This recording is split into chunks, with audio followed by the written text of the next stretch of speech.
In considering the implications for us today, I start with what I believe transformed this episode into one of the brightest, most shining moments in our history as a nation. Consider this. Under the press of an organized redress movement lobbying Congress, President Jimmy Carter in 1980 signed into law creation of the Commission on Wartime Relocation and Internment of Civilians, the purpose of which was to study the effects of Executive Order 9066 on the lives of those removed from the West Coast. The Commission determined that the wartime incarceration was unjustified, lacking a military necessity, that the decision instead was based on racial prejudice, wartime hysteria, and a failure of political leadership. The U.S. Supreme Court in 1983 reversed its 1944 decision against Korematsu, Hirabayashi, and Yasui, based on the government's withholding information and manipulating testimony in its case, and vacated these convictions. Because the incarceration violated the constitutional rights of U.S. citizens, the Commission recommended as a remedy an official government apology and payment of $20,000 in reparations to each surviving internee. Furthermore, there would be creation of a public education fund to ensure this would not happen again. On August 10, 1988, President Ronald Reagan signed into law the Civil Liberties Act of 1988, authorizing a formal apology and reparations. And the following year, President George H.W. Bush signed the bill implementing the government's formal apology and the payment of reparations. The first letters and checks went out to the eldest of the survivors, as they were by this time dying in increasing numbers. My mother received her letter in late 1989 and was saddened that my dad had died 9 years earlier and thus did not receive his apology. Actually, my mother was deeply upset with her letter because in the haste of getting those initial letters out, someone made the mistake of putting the letter of apology on non-standard stationery and without the White House seal. Though it was signed by President Bush, my mother was hurt all over again because she received, in her words, a second-rate apology. I received my apology there on the right in October of '92. This then capped a dark episode in our collective American story. In doing so, demonstrated the remarkable quality of our form of government, that by its admission of state wrongdoing, which was no small thing, and the issuing of a formal and public apology, our government made proper amends, and in the end did the right thing. It redeemed, in part, the dark tragedy of the evacuation and internment, lifting this as a bright and shining moment in our American story. So here's the question for all of us. Does any of this have anything to do with us today, in today's world? Could this happen again? To help understand this question in today's light, we're going to examine a number of incidents that have occurred since 1942. Just know that this is not an exhaustive list. July 1967, the Miami Herald reported that California Governor Ronald Reagan and his Chief of Staff, Edwin Meese, had drawn up a detention plan to detain black activists, anti-war protesters, and members of the student free speech movement.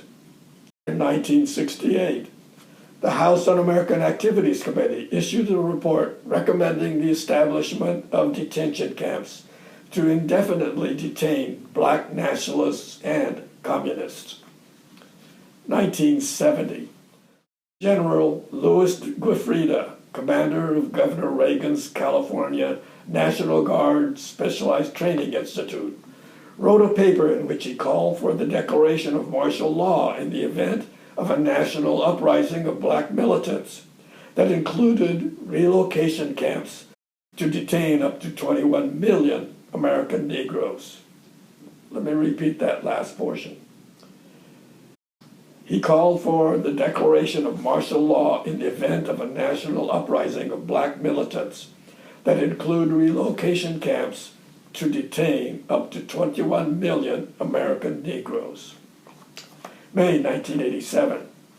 During the Iran-Contra hearings, it emerged that the government's covert plan called for the declaration of martial law and the temporary suspension of freedom of speech, habeas corpus, and due process in criminal prosecutions, and included the indefinite detention of targeted peoples with Hispanic surnames. September 2001. 3 days following the attacks of 9/11, Congress, with one vote shy of unanimous consent of both houses, gave President George W. Bush unprecedented powers to pursue a war on terrorism. In a concerted effort to secure the nation against further attacks of terrorism, governmental sources began development of a parallel legal system in which terrorism suspects, U.S. citizens and non-citizens alike, would be investigated, jailed, interrogated, trialed, and punished without the legal protections guaranteed citizens in criminal proceedings. The U.S. Patriot Act of 2001. Some of the disturbing elements in this act include the following: indefinite detention of immigrants regardless of their status, expands the definition of terrorist to include domestic terrorists, so that organizations engaged in lawful civil disobedience are at risk of governmental wiretapping, arrest and seizure, and supporters are at risk of losing their citizenship. It unfairly targets immigrants under the pretext of fighting terrorism by stripping even lawful immigrants of their rights to fair deportation hearings. September 2002. Chief Justice William Rehnquist stated, quote, "When America is at war, people have to get used to having less freedoms," end quote. That same month, Attorney General John Ashcroft announced his desires to establish detention camps for U.S. citizens that he deems enemy combatants. His plan would strip citizens so classified of all constitutional rights and be detained indefinitely. January 2003, a federal appeals court ruled that the government can hold a U.S. citizen as an enemy combatant during war times without the constitutional protections afforded Americans in criminal prosecutions.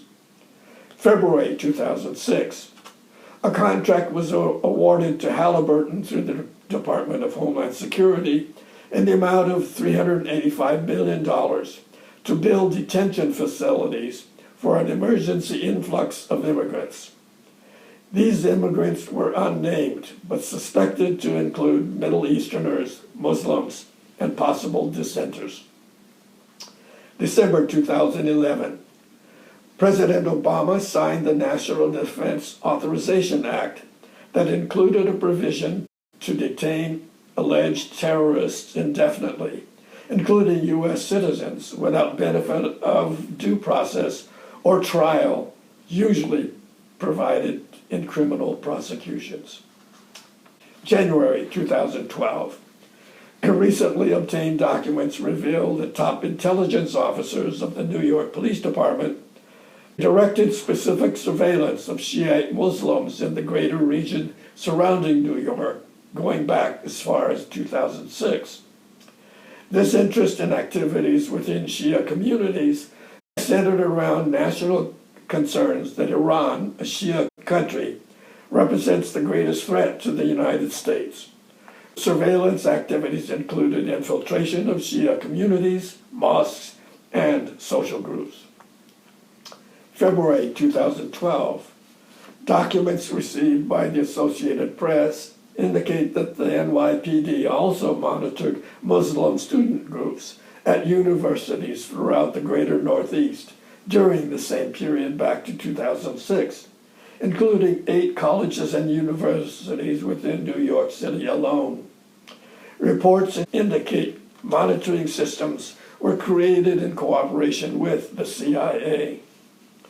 February 2012, the Eugene City Council, in a continuing effort to curtail crime in its downtown business area, renewed an anti-loitering law originally passed in 2008, designating its business area as a downtown public safety zone. While designed specifically to address the incidence of crime in the so-called exclusion zone, concerns have been raised that innocent citizens and youth are being caught up in the follow-up by city police in their efforts to enforce the law. March 23, 2012. Documents received by the Associated Press reveal that the NYPD conducted surveillance of liberal groups, churches, and environmental groups in anticipation of protests at the 2004 Republican National Convention in New York City. Summary reports identified groups opposed to U.S. policies on immigration, labor laws, and racial profiling. This surveillance continued well into 2008. February 5, 2014, Supreme Court Justice Antonin Scalia told law students at the University of Hawaii that the court's decision in Hirabayashi Korematsu Yasui versus the United States in 1944 was wrong, but that if they thought the same thing couldn't happen again today, they were kidding themselves. And he cited a Latin quote, "In times of war, the laws fall silent," end quote. June 12, 2016. In response to the Orlando nightclub massacre, GOP presidential nominee Donald Trump proposed a total ban of all Muslims entering the United States. He had previously likened the current situation with the World War II internment of persons of Japanese ancestry. When asked if he would have supported President Roosevelt's Executive Order 9066, Mr. Trump said that he would have had to have been there to answer that question properly.